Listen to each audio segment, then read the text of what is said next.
You ask Tiger to solve. This deals with linear equations with one unknown. The final result is x equals -3. Let's solve it step by step. Group all x terms on the left side of the equation. Subtract 3x from both sides. Group like terms. Simplify the arithmetic.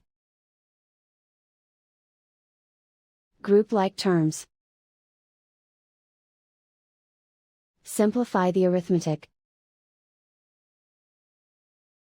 Group all constants on the right side of the equation.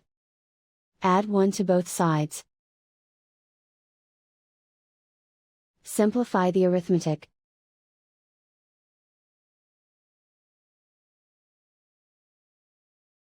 Convert the x into a positive number. Multiply both sides by -1.